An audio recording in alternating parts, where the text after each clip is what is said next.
Hola, soy la alumna Sandra Naomi Guaita Díaz y el día de hoy les voy a hablar sobre las características de la historia clínica y el consentimiento informado. Primero, debemos saber qué es una historia clínica.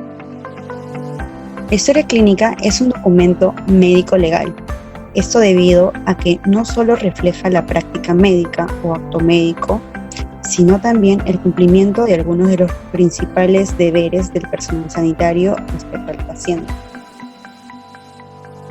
Las historias clínicas son administradas por las IPRES, las cuales son las instituciones prestadoras de servicio. La importancia de la historia clínica radica en que permite conocer los antecedentes médicos del paciente, los cuales servirán de materia prima para los diagnósticos y tratamientos posteriores, pues le permiten al médico evaluar la condición actual del paciente. Entre sus características tenemos de registrar los datos de identificación y de los procesos relacionados con la atención del paciente, los cuales nos van a permitir el seguimiento de la evolución de su salud a lo largo del tiempo. Debe ser de forma ordenada, integrada, secuencial e inmediata. Todas las anotaciones registradas en la historia clínica deben ser objetivas, con letra legible y sin enmendaduras, utilizando solo las abreviaturas o siglas que figuran en la lista de abreviaturas de la norma técnica de salud.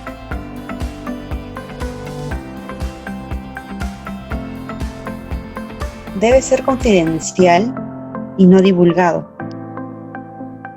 Es decir, los centros y profesiones de la salud deben adoptar medidas para evitar que personas no autorizadas accedan al contenido de la historia clínica. El acceso a la información contenida en la historia clínica es otra de sus características.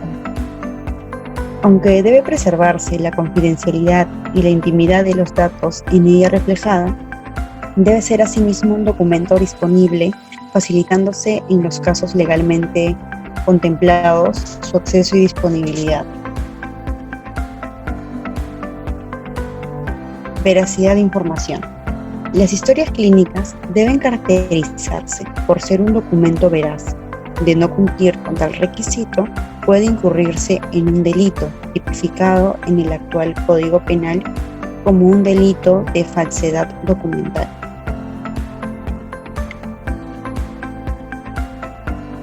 Debe ser completa, es decir, debe contener datos suficientes y sintéticos sobre la patología del paciente, debiéndose reflejar en ella todas las fases médico-legales que comprenden todo acto clínico asistencial.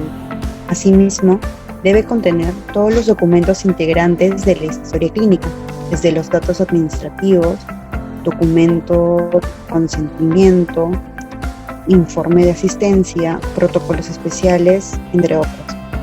Debe contener también sus partes como lo son la ectoscopía, la anamnesis, el examen clínico, diagnóstico, pronóstico, el plan de tratamiento y el consentimiento informado.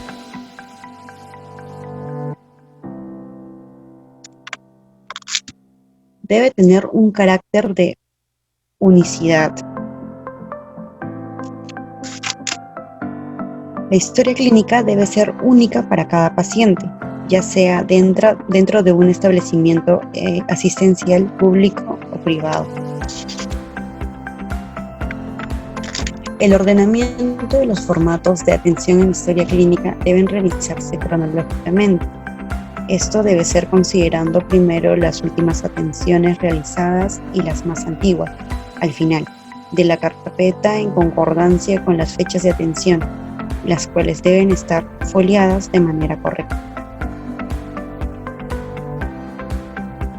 Ok, ahora vamos con el consentimiento informado. ¿Qué es el consentimiento informado? El consentimiento informado es la conformidad expresa del paciente o de su representante legal cuando el paciente está imposibilitado de hacerlo.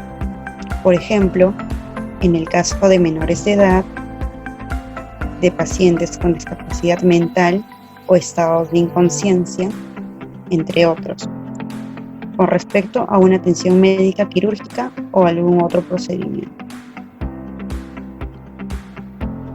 Es un acto por medio del cual el médico debe informar al paciente la variedad de métodos diagnósticos y terapéuticos, explicando además las ventajas y desventajas de estos, para que sea el paciente quien elija la alternativa que mejor le parezca según la información brindada. La firma de este documento, tanto por el paciente y operador, es de suma importancia, ya que nos servirá como un respaldo legal o defensa, ya que este documento garantiza que hemos informado sobre la atención, incluyendo riesgos, los efectos, así como los beneficios y otras alternativas del tratamiento. Este documento deberá estar anexado a la historia clínica.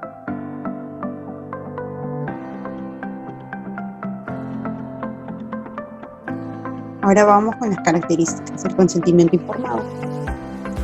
Debe ser firmado de manera libre, voluntaria y consciente, después de que el médico u otro profesional de la salud competente le haya informado la naturaleza de la atención.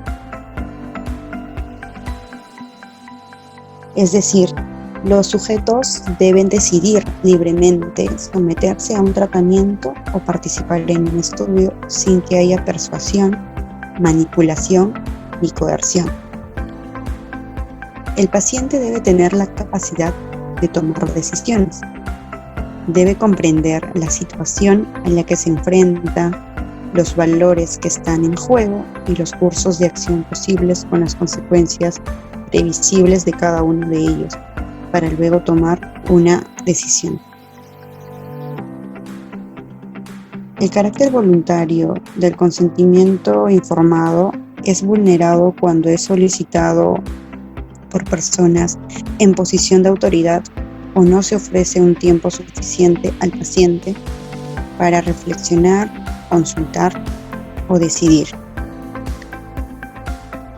Se exceptúa el consentimiento en situaciones de emergencia. Por ejemplo, en caso de que el paciente posea un riesgo para la salud pública, se admite la ausencia de este documento para el internamiento, cuarentena o hospitalización del paciente. Si la persona usuaria o su representante legal no sabe leer ni escribir, colocará su huella digital en el recuadro correspondiente.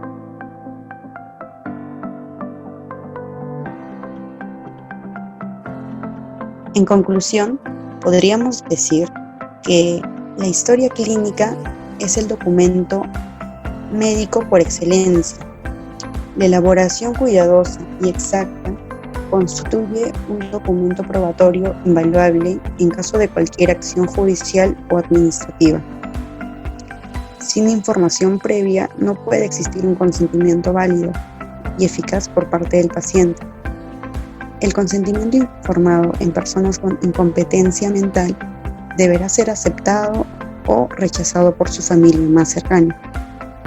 La historia clínica y el consentimiento informado son entonces documentos importantes para nuestra defensa y respaldo. Gracias.